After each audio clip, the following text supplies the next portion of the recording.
여러분 요한복음을 읽으시면서 앞에 있는 마태나 마가나 누가가 기록하고 있는 것과 전혀 다른 시작을 만나게 됩니다.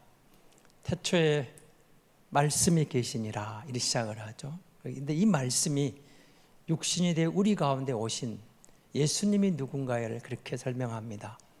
말씀이 육신이 되어 우리 가운데 오신 하나님이다. 하나님의 아들이다. 로고스에 대한 말씀이 육신이 되신 예수님을 그렇게 말합니다.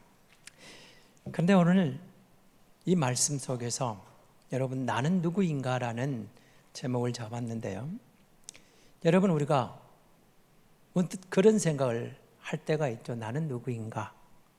굳이 우리가 철학자가 아니어도 인생이란 무엇인가에 대한 질문도 해보고 또 나는 누군가 이런 문제에 대해서 고민해 본 적도 우리에게는 종종 있을 것입니다. 그 문제, 다른 말로 하면 정체성에 대한 이야기가 한때 해자되었죠. 나는 누구냐? 그리스도인은 누구냐? 교회는 어떤 곳이냐? 우리의 정체성에 대한 이야기를 많이 이야기를 했던 것이죠. 그런데 제가 이 정체성에 대해서 사전을 찾아보니까 이리 나와 있습니다. 어떤 존재가 본질적으로 가지고 있는 특성 이렇게 말을 합니다. 그리고 변하지 아니하는 존재의 본질을 깨닫는 성질 이렇게 말을 하는데요. 그 결국은 정체성이란 나는 누구냐 하는 문제고 나는 왜 존재하는가 라는 본질적인 답이 정체성이라고 말할 수가 있을 겁니다. 그럼 정체성에 대한 정의를 하면서 이제 여러분은 누군가를 만났을 때 서로를 알기 위해서 이렇게 자기를 소개하고 묻기도 합니다. 그럼 일반적인 것으로 묻는 게 뭐가 있죠? 나이에 대한 이야기, 고향에 대한 이야기, 키에 대한 이야기, 취미에 대한 이야기, 또 학과에 대한 이야기, 지금 하고 있는 것이 무엇인가 하는 일에 대한 이야기, 이런 이야기를 주고받으면서 지금 이 사람이 어떤 사람인가를 보려고 알아보려고 하지만 사실 그것은 지극히 예부적인 환경입니다. 외적인 것, 그 사람이 키가 얼마나 크고 얼마나 잘생겼고 얼마나 튼튼하고 무슨 일을 하고 있는가, 과거에 어떤 사람이었는가 이런 것을 통해서 그 사람의 존재에 대한 것은 겉으로는 알 수 있지만 내면에 그 사람이 어떤 존재인가, 그 성품에 대한 이야기, 중심이 어떤 인격인지 이런 부분에 대한 것은 우리가 그런 것으로 다 알 수가 없는 거죠. 그런데 여러분 우리가 정체성 이야기를 하면서 나는 누구냐 이렇게 물을 때 그러면 성경에서 말하는 이 정체성에 대한 이야기 아주 분명하게 드러내는 분이 있습니다. 그럼 여러분 예수 믿는다. 예수 믿는 우리가 일반적으로 무슨 말을 하죠? 나는 예수 믿어 하나님의 자녀가 되었습니다.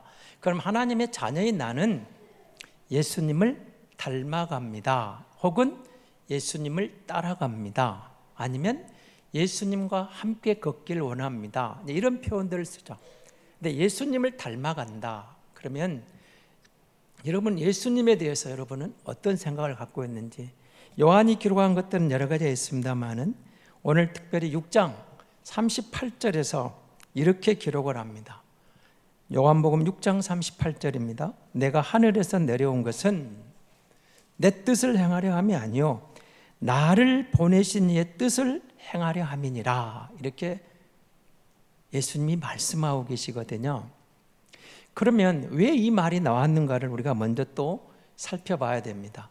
잘 아시는 대로 요한복음 6장 이 바로 앞부분에는 이 말씀 앞에는 오병이어 사건이 등장합니다. 많은 군중이 모여 있는데 배가 고픕니다. 그런데 저들에게는 보리떡 5개와 물고기 2마리밖에 없었어요. 근데 그걸 축사하고 예수님이 축사하고 나눠줬더니 남자만 5,000명이 배부르게 먹고 12광주나 남는 기적을 본 거죠. 근데 요한복음은 이 부분을 조금 더 특이하게 사람들이 예수님을 이렇게 들어 올리면서 예수님이 진짜 인기가 올라간 거죠. 그리고 어떻게 하죠? 왕 삼으려고 그래요. 임금 삼으려고 합니다. 그러니까 거기에 대한 예수님이 하신 말씀입니다. 여러분, 왕이 되라, 우리 임금이 되라, 좋은 일이죠.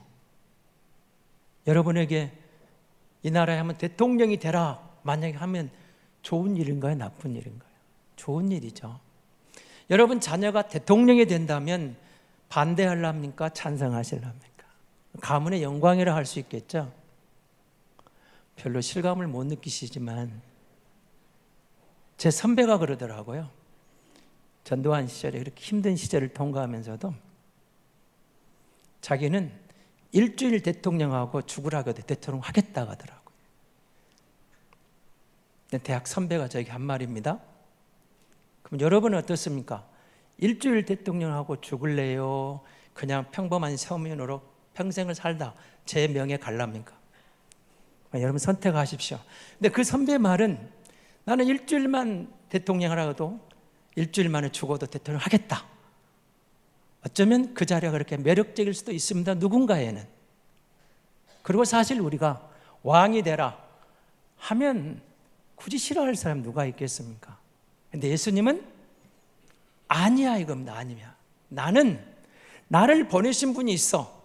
나를 보내시는 분의 뜻을 하러 이행하라로 그 일을 순종하러 온 사람이야.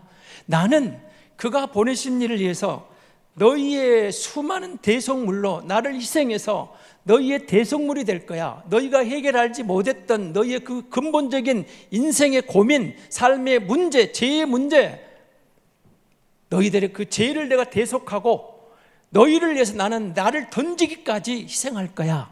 이렇게 말씀하시는 거죠. 왕이라는, 임금이라는 세상의 최고 지위에 올라가는 유혹이 오는데도 그건 내가 아니야. 내 본 정체성은 그게 아니야. 나는 나를 보내신 그분의 일을 하러 온 사람이야. 그 일을 해야 돼. 그건 내 일이 아니야. 자, 그 다음 말씀입니다. 여러분 마태복음 20장 28절입니다. 마태복음 20장 28절이 주님은 이렇게 말합니다. 인자가 온 것은 섬김을 받으려 함이 아니라 도리어 섬기려 하고 자기 목숨을 많은 사람의 대속물로 주려 함이니라. 여러분 이 말도 여러분 그 앞에 보시면 세베대의 두 아들의 그 어머니가 와서 이렇게 말합니다. 요한과 야고보의 어머니죠. 예수님에게 뭔가 해달라고 그래요. 근데 그게 뭐였냐면 선생님, 당신의 나라가 임할 때 당신이 정상적으로 왕에 올라 있을 때 좌우에 우리 두 아들을 한편은 우편에 한편은 좌편에 앉혀주십시오. 이렇게 부탁을 합니다. 그러니까 이 말을 들은 제자들이 굉장히 분노해요. 아니 세상에 그 좋은 자리에 두 아들이, 그럼 우리는 뭐야? 자 여러분 12제자를 우리가 보면서 굉장한 인물들로 보잖아요. 사실 우리가 똑같아요. 하나님이 저들을 불러서 사도로 부르셔서 택하셔서 쓰셨기 때문에 그렇게 쓰임받은 거지 뭐 그렇게 대단한 인물들은 아니었던 것 같아요. 그러니까 그렇게 따르면서도 높은 자리에만 소망이 있어요. 예수님 좌우편 누가 앉지? 좌의전, 우의정?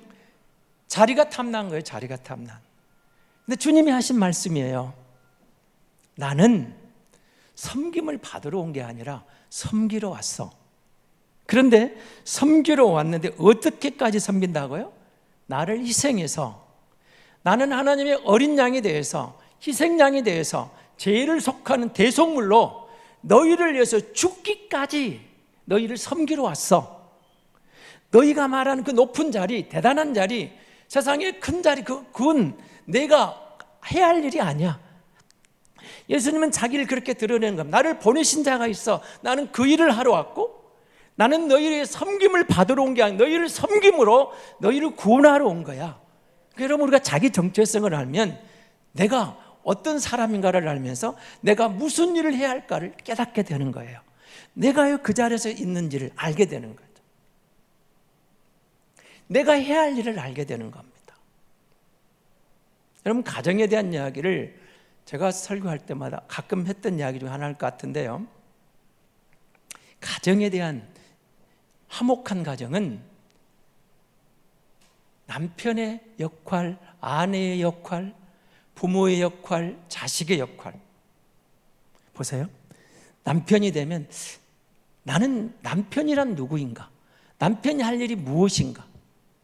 아내란 무엇인가? 아내가 할 일이 무엇인가? 아기가 태어나면 아빠는 무엇일까? 아빠가 할 일은 무엇일까? 엄마는 누구일까? 엄마가 할 일은 무엇인가? 자기 정체성을 깨달을 때 그 일을 감당하는 거예요. 감당하는 거예요. 그러면 좋은 부모죠. 좋은 부부죠. 좋은 부모가 되고 좋은 자식이 되고, 가정의 화목은 자신들에게 주어진 자기 역할을, 자기 정체성을 깨닫고 그 일을 감당할 때 화목한 가정이 되는 거죠. 주님이 오시면서 하신 말씀이 그겁니다. 나는 하나님이 보내신 자, 말씀이 육신에 너희가 놓은 자, 너희의 죄를 대속하기 희생양으로 온 하나님의 어린 양, 나는 이 일을 왔지. 임금이 아니야, 왕이 아니야, 높은 자리가 아니야, 세상에 그 너희가 말하는 그 화려한 그 이치가 아니야. 가장 낮은 곳에서 너희를 섬김으로 너희를 구원하여 하늘의 평강을, 하늘의 소망을 너희에게 열어주러 온 거야. 너희에게 주러 온 거야.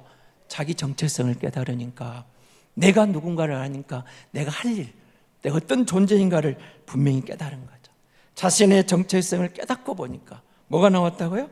내가 자신이 무슨 일을 해야 되고 어떤 삶을 살아야 될 것에 대한 분명한 기준이 확인되는 순간이라는 거죠. 내가 누군가.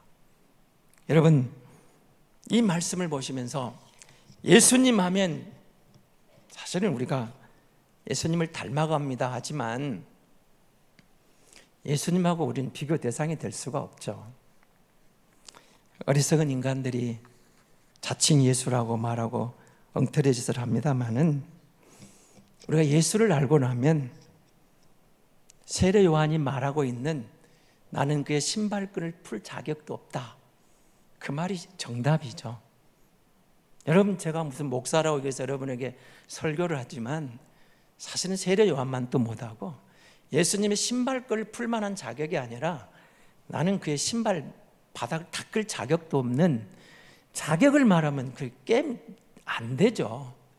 그런데 여러분, 우리가 예수님을 보면서 무슨 생각을 합니까? 예수님을 닮아간다, 이런 표현들 쓰잖아요. 닮아가도록 노력하는 거죠. 예수님이 오셨던 그거. 그래서 여러분, 예수님을 그렇게 보고 있다가 여러분, 사도 바울의 이야기를 한번 들어보셔야 돼요.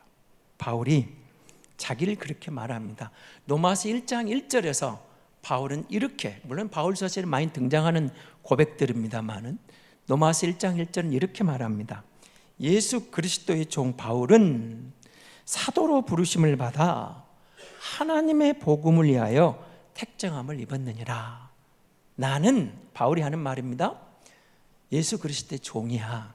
그런데 나는 그 복음을 위해서 선택받은 사람이야. 이렇게 자기 자신을 드러내는 거예요. 내가 누구냐? 나는 예수의 종이야. 나는 그 복음을 위해서 선택받은 사람이야. 그러면서 사도행전 20장 23절 24절은 좀 더 구체적으로 나갑니다. 바울이 이렇게 말을 합니다. 사도행전 20장 23절입니다. 오직 성령이 각 성에서 내게 증언하여 결박과 환난이 나를 기다린다 하시나 내가 달려갈 길과 주 예수께 받은 사명 곧 하나님의 은혜의 복음을 증언한 일을 마치려 하면은 나의 생명조차도 조금도 귀한 것으로 여기지 아니하노라. 예수님하고 비슷한 말을 하고 있죠. 나는 복음을 위하여 종으로 부르심을 받았는데 이 복음을 위해서 가야 될 사람이야. 그런데 성령이 말하기를, 야, 너 저 성에 가면 너는 잡힐 거야. 너는 죽을지도 몰라. 환난이 있어, 핍박이 있어, 고통이 있어. 너를 잡으려고 준비되어 있어. 그런데 바울은 단호하게 말합니다. 그거 무시한다는 거예요. 그게 문제가 아니라는 거예요. 나는 복음을 위하여 부름받은 예수의 종인데, 그래서 이 복음을 위해서는 나는 내 생명조차도 던질 각오가 돼 있어. 이렇게 말하는 거죠. 다른 말로 하면 나는 복음에 매여 있는데 이 복음이 내가 가야 될, 복음을 위해 나를 부르심을 받았는데 이 복음을 위해서는 가장 소중한 것도 가장 귀한 것도 어떤 대가도 치를 준비가 돼 있다. 헌신할 준비가 돼 있다. 희생할 준비가 돼 있다. 복음을 위하여 준비하였다. 준비됐다. 복음을 위하여, 이 사명을 위하여 어떤 희생을 치르고서라도 나는 내 사명을 감당할 사람이야. 자, 그러면 사도 바울 때 우리에게 주신 말씀은 뭘까요? 복음의 메인 종이라는 정체성을 알고 보니까 어떤 고난도, 어떤 시련도, 어떤 박해도 두렵지 않아요. 왜? 죽음을 각오했으니까. 죽기를 각오한 사람이 무서울 게 뭐가 있겠어요? 그럼 나는 이 복음을 위하여 헌신할 각오가 돼 있어. 이렇게 말하는 거죠. 그러면 오늘 6절을 보십시오. 하나님께로부터 보내심을 받은 사람이 있으니 그의 이름은 요한이라. 세례 요한을 그렇게 말합니다. 세례 요한이 누구라고요? 하나님께로부터 보내심을 받은 사람. 요한은 하나님이 보낸 사람, 하나님이 보내셨다는 거죠. 여러분, 그리스도인이 된다는 것, 예수 믿는다는 것 아무나 믿어지는 게 아니란 말을 강조했습니다. 내가 예수 믿는 것 같지만 하나님이 믿게 하셨습니다. 내가 여기 있는 것 같지만 하나님 날 이 자리에 인도하셨고 복음을 듣게 하시고 내 마음에 복음에 대한 반응을, 바른 반응을 보이게 하신 건 하나님이라는 거죠. 하나님이 우리를 택했다고 바울은 모태 전에, 이미 창세 전에 우리가 선택받은 하나님의 자녀라고까지 증거하고 있는 거예요. 그러니까 여러분, 하나님 우리를 준비하셨고 하나님 우리를 택하셔서 하나님 우리를 부르셔서 하나님 우리를 예수 믿게 하셔서 오늘 나를 이 자리에 있게 하셨다. 내가 누구냐? 그리스도인이라는 것은 하나님이 나를 불러서 예수 믿게 해서 하나님의 자녀 되어서 이 자리에서 그 하나님을 찬양하며 그 하나님께 감사하며 그 하나님께 예배하며 그 하나님의 부르심에 따라 내가 여기 있다라는 분명한 하나님의 주권을 이야기하는 거예요. 하나님이 부르셨다, 그렇게 말하는 거죠.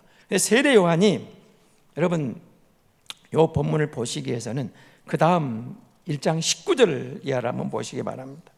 요한복음 1장 19절에서 24절까지 보시면 제가 좀 읽어드릴 테니 잘 한번 같이 따라오셔도 좋겠고요. 유대인들이 예루살렘에서 제사장들과 레인들을 요한에게 보내어 네가 누구냐 물을 때 요한의 증언이 이러하니라. 요한이 드러내 말하고 숨기지 아니하니 드러내야 하는 말이 나는 그리스도가 아니라 한데 또 묻되 그러면 누구냐? 네가 엘리야냐? 이르되 나는 아니라. 또 묻되 네가 그 선지자냐? 대답하되 아니라. 또 말하되 누구냐? 우리를 보낸 이들에게 대답하게 하라. 너는 내게 대하여 무엇이라 하느냐? 이르되 나는 선지자 이사야의 말과 같이 주의 길을 곧게 하라고 광야에서 외치는 자의 소리로다 하니라. 그들은 바리새인들이 보낸 자라. 바리새인들이, 서기관들이, 율법교사들이 사람을 보내게 예수님이 요한에게 묻는 거예요. 너 누구야? 누구야? 네가 정말 그리스도냐? 네가 선지자냐? 너는 누구야? 이렇게 말하는 거죠. 그런데 요한이 단호합니다. 나는 그리스도가 아니다. 나는 메시아가 아니다. 나는 선지자가 한 말처럼 그의 앞장서서 그의 길을 곧게 하라고 보낸 그를 길을 준비하는 준비자다. 광야에 치는 소리다. 빛이 없는 어두운 세상에 빛이 왔는데 그 빛의 길을 열어가는 외치는 자의 소리라는 거예요. 소리라는 거. 여러분, 하나님이 보내신 자라는 의미가 이런 겁니다. 하나님이 보내셔서 하나님이 내게 주신 일, 내가 누구냐를 알고 보니까 하나님이 보내신 내가 할 일을 깨달아서 거기에 순종하고 있는 종들의 모습을 보게 되는 거죠. 오늘 우리 주변에 말도 안 되는 엉터리들이 등장을 해서 정말 마음이 아픕니다. 어제 저희 신대원 동기방에 사진이 열몇 장이 올라왔어요. 대한민국의 재림주들, 메시아. 저 앞에 이미 죽어버린 여러 사람이 있죠. 그들로부터 현재 있는 그 중에 한 사람을 동기가 이렇게 소개를 했습니다. 놀랍게도 우리 신대원 출신인데 자기가 어느 날 자기한테 와서 나는 성경에 통달했다 하더래요. 성경을 통달했다. 성경 박사가 됐다. 성경을 통달했는데 내가 재림주다 그러는다는 자체입니다. 이게 진짜 엉터리죠. 여러분, 성경을 알면, 하나님을 알면, 성경을 깊이 들어가면, 성경을 통달하면, 말씀을 통달하면 내가 재림주가 되는 게 아니고, 내가 드러나는 게 아니고, 그 말씀이 주목해 주는 예수를 만나는 거예요. 그 말씀이 가리키는 예수 그리스도를 더 깊이 깨달아지는 거예요. 예수를 더욱 깊이 알아가면서 성경으로 가면 갈수록, 말씀을 묵상하면 묵상할수록, 성경을 가까이 하면 가까이 할수록 예수 그리스도를 알아가는 거예요. 예수가 누구냐? 예수가 메시아다. 예수가 그리스도다. 예수가 하나님이 보내신 자다. 예수가 나 같은 죄인을 죽으셨다. 내가 예수 믿어 구원받는 하나님의 자녀가 되는 이 복음을 깨닫는, 성경을 알면 알수록 예수가 깨달아지는 거예요. 예수를 알고, 나는 바울처럼 나는 무익한 종이라고, 엄청난 일이라고, 위대한 일이라고, 세상이 놀랄 만한 큰 일을 하고도 바울이 나는 무익한 종이라고, 하나님이 하셨다. 성경을 가까이 하면 하나님을 알아요. 성경을 가까이 하면 예수가 보여요. 성경을 가까이 하면 예수를 더 깊이 알아가는 거예요. 성경을 통달하면 내가 드러나고 세상에 내 영광을 추구할 거야. 아니에요. 다 가짜들이 하는 짓이에요. 진짜로 말씀을 제대로 알고 성경을 제대로 보고 성경을 제대로 깨달으면 예수가 보여요. 예수가 드러나요. 예수가 믿어져요. 그리고 그 예수 믿어서 하나님의 자녀가 되고 이 세상 살아가는 나그네 인생길, 너는 누구냐? 나는 누구냐? 누가 보낼 때 나는 하나님이 보내신 사람, 나는 하나님이 택해서 예수 믿게 한 사람, 나는 하나님이 택해서 이 자리에 보내신 사람, 나는 하나님이 보낸 자야. 그런데 이 자리에 있는 것도 하나님의 은혜고, 이 자리에서 하나님의 은혜 내가 감당할 일이 있는 거야. 그렇게 말하는 거예요. 하나님이 보내신 자, 하나님이 보낸 자로서, 그래서 그걸 깨닫고 나니까 자기 할 일을 알아. 나는 그리스도가 아니야. 나는 광야에 있던 자의 소리야. 저들이 세례 요한을 떠받치면서 메시아로 보고 싶은 마음이 있어서 인기가 올라가는데 세상의 인기에 영합하지 않고 내가 누군가를 제대로 알면서 곁길로 가지 않아요. 나는 그리스도가 아니야. 나는 그리스도가 아니야. 나는 하나님이 보내신 자, 광야에 외치는 자의 소리, 듣든지 안 듣든지 이 예수를 증언하는 사람, 바울이 그렇고 요한이 그렇고 앞서간 믿음의 선배들이, 히브리서 11장에 등장한 그 믿음의 많은 선진들이 그 예수의 부르심을 받아 그 복음 안에서 믿음으로 달려간 사람들, 곁길로 가지 않았던 거죠.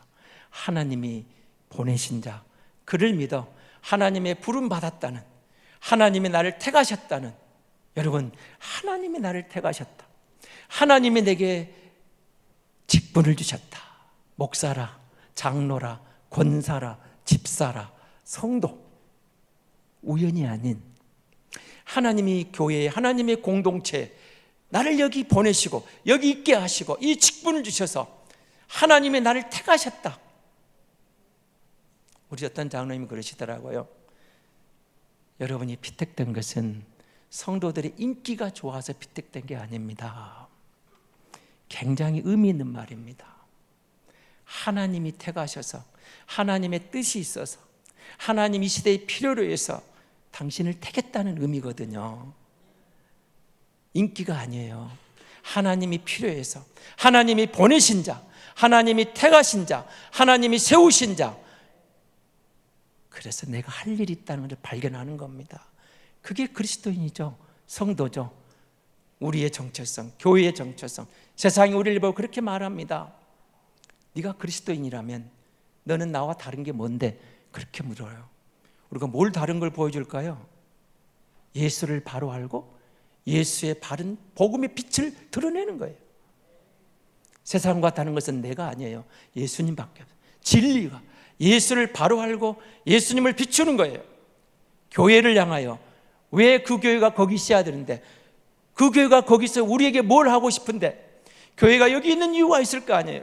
교회의 본질, 하나님의 구원의 방주로 세대에게 빛으로 소금으로, 세상의 기준이 아니라 왕되는 자리가 아니고 세상이 높아지는 자리가 아니고 하나님의 교회로 하나님의 뜻을 순종하고 하나님의 뜻을 이루기 위해서 세상과는 다른 가치관을 가지고 진리를 기준해서 하나님의 말씀에 순종하면서 그리스도의 빛을 비추는 것, 그리스도의 빛으로 모든 사람은 죄인이지만 예수 믿으면 희망이 있다, 꿈이 있다, 기대가 있다, 미래가 있다. 예수 믿으면 산다. 당신도 예수 믿으면 새로운 길이 있다. 당신의 그 문제, 그 아픔, 그 고통도 주 안에 답이 있다라고 답을 주는 것이 교회 아닐까요? 교회가 예수 그리스도의 보낸 구원의 방주는 그런 곳이라고 생각합니다. 아브라함은 부르심을 받아 순종하며 나아갑니다. 유명한 데이빗 올컷이라는 신학자 이렇게 말합니다. 하나님께서 당신을 부르실 때 항상 성공하기 위해서 부르시는 것이 아니고 당신이 순종하도록 부르시는 것입니다. 부르심의 성공은 그분에게 달려 있지만 순종은 당신에게 달려 있습니다. 하나님의 부르심에는 순종이 요구된다는 거죠. 우리가 순종하는 것, 하나님 우리를 부르시고 하나님을 택하셨지만 순종하지 않으면 하나님의 자녀의 자리로 돌아올 수가 없는 거죠. 하나님의 자리로 돌아온 우리에게 하나님 순종의 삶을 통해서 그 순종의 열매로 믿음의 사람이라고 증명되는 거죠. 사랑하는 성도 여러분, 오늘 이 땅의 교회에 일어난 대부분의 문제들은 그리스도인의 성도의 정체성에 대한 오해에서 비롯된 것이 대부분입니다. 성도로서의 정체성이 필요합니다. 직분에 대한 정체성이 필요합니다.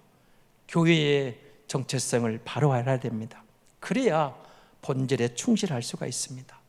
나를 부르신 이가 하나님을 믿는, 하나님이심을 믿는다면 내가 여기 있는 것 하나님 뜻으로 하나님께 순종하고 사명을 감당할 때 하나님의 역사를 보게 되는 거죠. 성도는 그리스도인다운 성도의 정체성을 부인하면 교회는 혼란에 빠질 수밖에 없는 겁니다. 하나님께서 날마다 우리에게 새로운 날을 열어주십니다. 마지막으로 그렇다면 성도의 무기는 뭘까요? 세상은 왕이 되는 것, 세상은 인기 있는 자리, 세상은 섬김을 받는 자리, 이렇게 말하는데 성도의 무기는 감사합니다. 감사함으로 받으면 버릴 게 없다고 그랬죠. 자족하는 마음이 들어와요. 감사하는 성도는 믿음의 여정이 쉽지 않다는 것을 압니다. 때로는 포기하고 싶을 때도 있어요. 그런데 성도의 두 번째 무기는 인내입니다. 오래 참았던 거죠. 믿음의 용사들은 한결같이 고비고비 참음으로 순종함으로 승리했던 것을 보여줍니다. 감사합니다. 참을 줄 압니다. 그리고 사랑입니다. 하나님의 사랑을 알고 보니까 내 안에 그리스도의 사랑이 넘쳐나는 것은 내 사랑이 아니에요. 사람의 인간의 본연의 사랑이 아니에요. 그리스도가 주시는 놀라운 아가페가 내려와서 내 안에서 용서가 나오고 사랑이 나오는 거예요. 내 사랑으로는 감당할 수 없어요. 주님의 사랑이 나를 지배할 때 사랑할 수 있는 마음이 생기는 거예요. 사랑이 옵니다. 마지막으로 성도의 무기는 겸손입니다. 겸손하게 낮은 자리로 나아갈 때 하나님이 높여주시는 거죠. 사랑하는 성도 여러분, 우리가 주님의 부르심을 받았습니다. 주님의 은혜를 입었습니다. 내가 있는 자리에서, 가정에서, 교회에서, 사회에서, 삶의 현장에서 하나님은 이 시대에 우리를 그리스도인으로 불렀습니다. 그리고 우리에게 주시는 사명이 있습니다. 우리에게 주시는 삶의 목표가 있습니다. 주님이 우리를 부르시고 우리에게 감당하러 가신 것들이 있습니다. 하나님을 바로 알고 하나님의 소망을 이루는 교회, 하나님을 바로 알고 하는 소망을 이루는 성도의 그 본질이 있지 않겠습니까? 세상과 다른 기준, 세상이 비교할 수 없는, 세상이 줄 수 없는 진정한 삶의 의미, 인생의 평강, 그리스도 안에 그거 아닐까요? 우리가 예수를 바로 알고 예수의 바른 길을 순종할 때 우린 이 땅에서 세상이 부럽지 않는 하나님이 주신 참된 자유와 평강을 누리며 참된 그리스도인으로 아름다운 열매로 주 영광 드러낼 줄로 믿습니다.